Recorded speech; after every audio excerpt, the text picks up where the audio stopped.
Hello po mga kapraps. Dito tayo ngayon sa bayan ng Real Quezon, sa Barangay Kapalong po. Bali may pupuntahan tayo ngayong property na binibenta. Ang sukat po ay 3 hektarya na mayroong kasamang falls mga kapraps. Itong kalsada na to, pupunta po yan sa highway, papuntang Infanta. Tapos pagpakanan tayo, papunta naman po yan ng Siniloan, Laguna. Tapos dito mga props, meron pa ditong mga barangay, may mga kabahayan po dyan sa taas ng konti. May mga kabahayan po yan, just lusot po yan papunta sa Marcos Highway. Tara, puntahan natin ang property. Mula dito po, maglalakad muna tayo mga kaprops. Itong dadaanan natin, ito yung tinatawag na logging road. Dating dinadaanan ng mga truck na may kargang mga kahoy. So samahan niyo po ako pagpunta sa property mga crops. So medyo maulan po ngayon, kaya basa po. Pasaan po ba ganyan? Pansamantala, dito muna tayo dadaan papunta doon sa property mga kaprops. Ito yung dadaanan natin.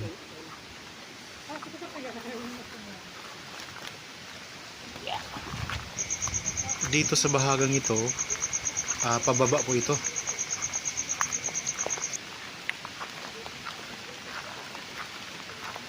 Ang sukat nito mga kaprops, itong pupuntahan natin ay 3 hektarya. Meron po itong 2 falls sa loob ng property, kaya maganda to mga kaprops. Pwedeng i-develop at pagandahin pa. Ideal po ito mga kaprops, i-develop as campsite. Maulan. Ngayon po ay maulan dito, kaya medyo madulas po yung dadaanan natin ngayon.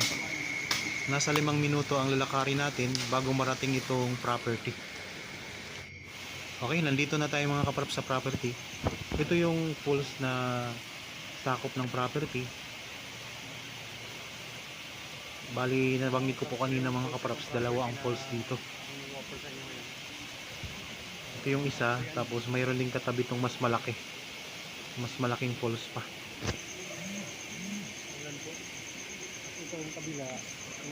Yan, dito lang mga kaprops ang isa pang falls, katabing katabi lang din. Medyo malabo ngayon ang tubig at maulan nga dito ngayon sa lugar mga kaprops, dito sa Real Quezon.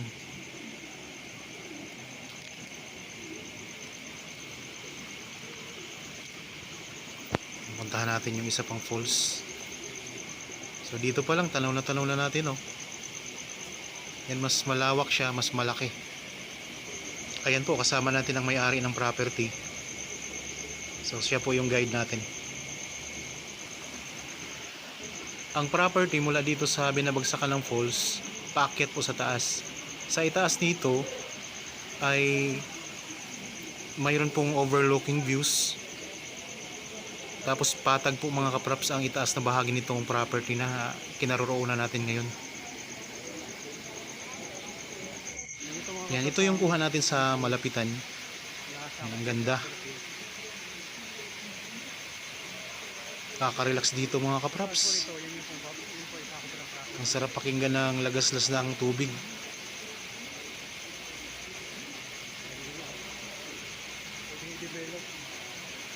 Mas mataas po ang binabagsakan niya dito sa isang falls. Tapos ang isa naman nandoon yung kanina, yung pinakita ko rin. Sa mga interested po sa property na ito, pwede kayo magpa-schedule sa amin ng actual viewing para makita nyo po ng personal itong property at makita nyo talaga itong falls mga kaprops na kasama na itong property na ino-offer ko sa inyo ngayon. Dito lang po ito sa Real Quezon. Napakamura lang po ng presyo nito. Ayan po sa description box mga kaprops. Yan, dito ang bagsak ng tubig papunta doon mga kaprops sa baba.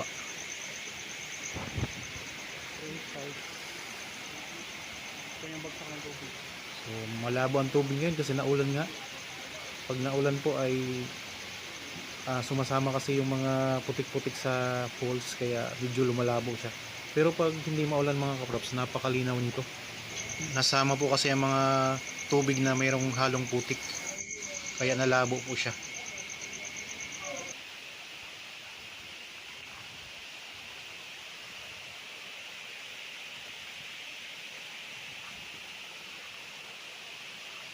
Punta po tayo sa bandang itaas para makuhanan natin yung property.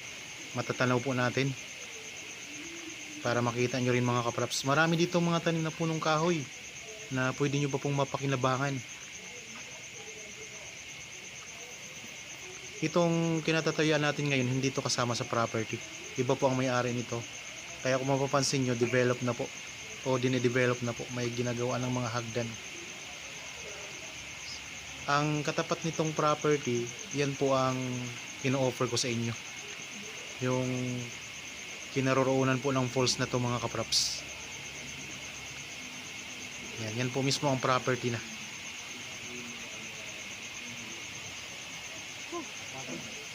Diyan tayo galing sa baba kanina mga kaprops, sa baba nitong falls.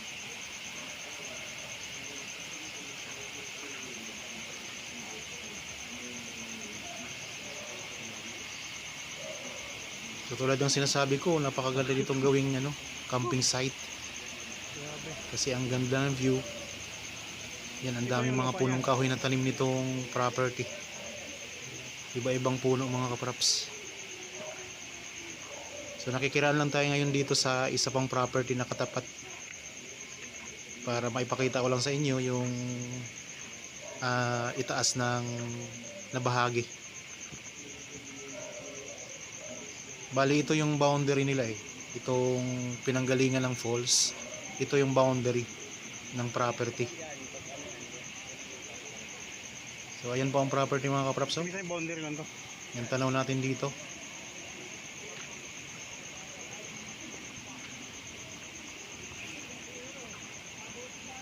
Kasi ito yung tubig na pinanggalingan ng falls kanina. Dito manggagaling yung tubig ng falls. Ang ganda, may sapa dito sa taas ng bundok mga kaprops. Ayan o. Kaya nagkakaroon siya ng falls. Yan ang property. Yan, patag dyan sa taas. Tapos meron tayong overlooking views dyan. Tanaw natin yung dagat. Yung dagat dito sa Real Quezon. Yan, dito tayo ngayon sa may itaas na bahagi. Yang nakikita nyo po ngayon mga kaprops, yan po yung property na 3 hectares.